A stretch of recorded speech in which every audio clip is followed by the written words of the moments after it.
आज की वीडियो में हम लोग डिस्कस करेंगे एक्सरसाइज 1.2 का क्वेश्चन नंबर 4 जो कि इंपॉर्टेंट लॉन्ग क्वेश्चन है। क्वेश्चन को पढ़ते हैं। क्या है? Find the rational numbers P and Q such that, यानी कि जो गिवन क्वेश्चन है उसमें हमने rational numbers P and Q की वैल्यू को क्या करना है? फाइंड आउट करना है। क्वेश्चन में क्या है कि डिनोमिनेटर में स्क्वायर रूट है, तो ऐसे क्वेश्चन को सोल्व करने के लिए हम लोग कौन सा प्रोसेस इस्तेमाल करते थे? रैशनलाइजेशन। तो पहले हम इसकी रैशनलाइजेशन करेंगे, यानी कि स्क्वायर रूट को ख़त्म करेंगे, तो देन हम इसमें से पी एंड क्यू की क्या करेंगे? वैल्यू फाइंड आउट करेंगे। तो इसको स्टार्ट करते हैं। 8 - 3 square root 2 over 4 + 3 square root 2। तो रैशनलाइजेशन करने का तरीका क्या था कि हम लोगों ने जो डिनोमिनेटर वाली वैल्यू थी ना, उसी के साथ इसको मल्टीप्लाई करवा देना है और उसी के साथ इसको क्या कर देना है? डिवाइड कर देना है। लेकिन क्या करके? उसका साइन चेंज करके स्क्वायर रूट वाली वैल्यू का।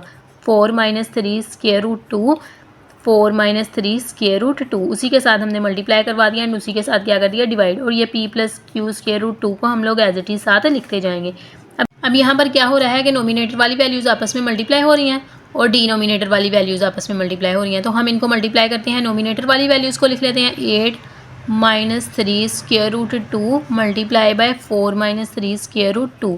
इसी तरह डिनोमिनेटर वाली वैल्यू को लिख लेते हैं 4 + 3 square root 2, 4 - 3 square root 2 is equal to p + q square root 2।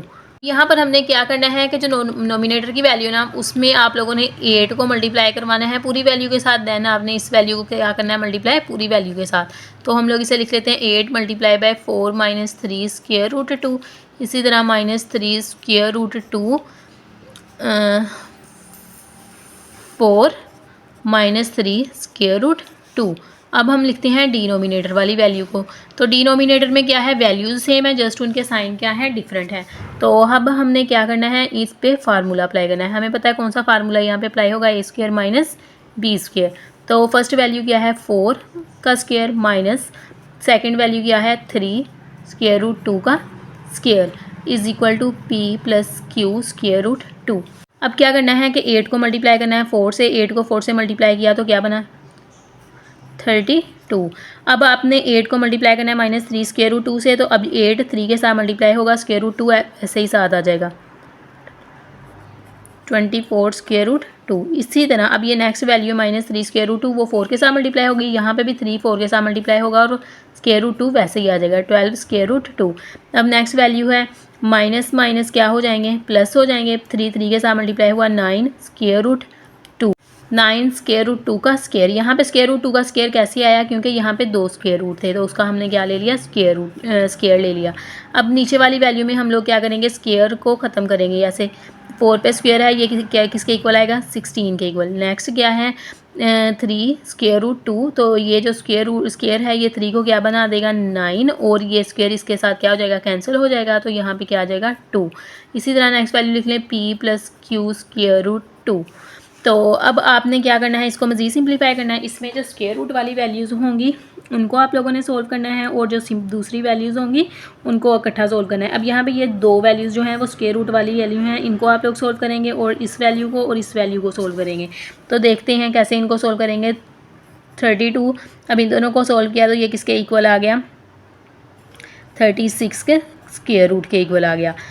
Minus minus plus किया, और ये जो कैप बड़ी वैल्यू थी उसके साथ माइनस था, इसलिए यहाँ पे क्या आ गया? माइनस। अब नेक्स्ट क्या है? ये स्क्वायर रूट खत्म हो जाएगा इस स्क्वायर के साथ, तो पीछे क्या बचा? 2 2 9 के साथ मल्टीप्लाई हुआ तो किसके इक्वल आ गया? 18 के इक्वल आ गया, ओवर 16 - 9 16। अब ये 9 और 2 का जब हम मल्टीप्लाई करेंगे तो वो किसके इक्वल आएगा? 18 के इक्वल आएगा, p + q स्क्वायर रूट 2।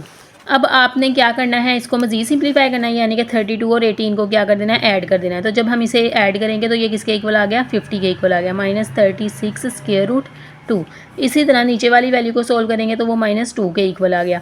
16 में से -18 को निकाला, और यहाँ पे क्या था? p + q square root 2।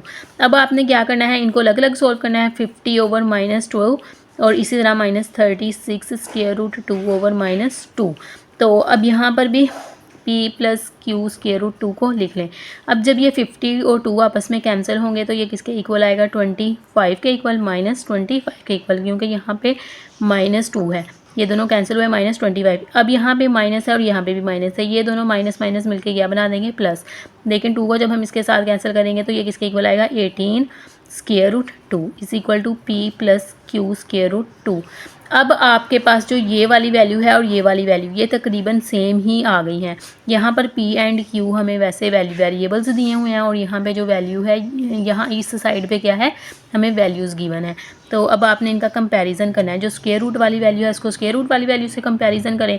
यहाँ पे स्क्वायर रूट वाली वैल्यू क्या है q है, तो इसका मतलब है कि यहाँ पे स्क्वायर रूट वाली वैल्यू के साथ भी q ही है, तो q किसके इक्वल आ गया 18 के इक्वल आ गया। अब जो दूसरी वैल्यू हमारे पास p है तो यहाँ पर सिंपल वैल्यू है, p के साथ कोई स्क्वायर रूट नहीं है, तो यहाँ पे भी कोई स्क्वायर रूट वाली वैल्यू नहीं है, तो इसका मतलब है p किसके इक्वल आ गया -25 के इक्वल।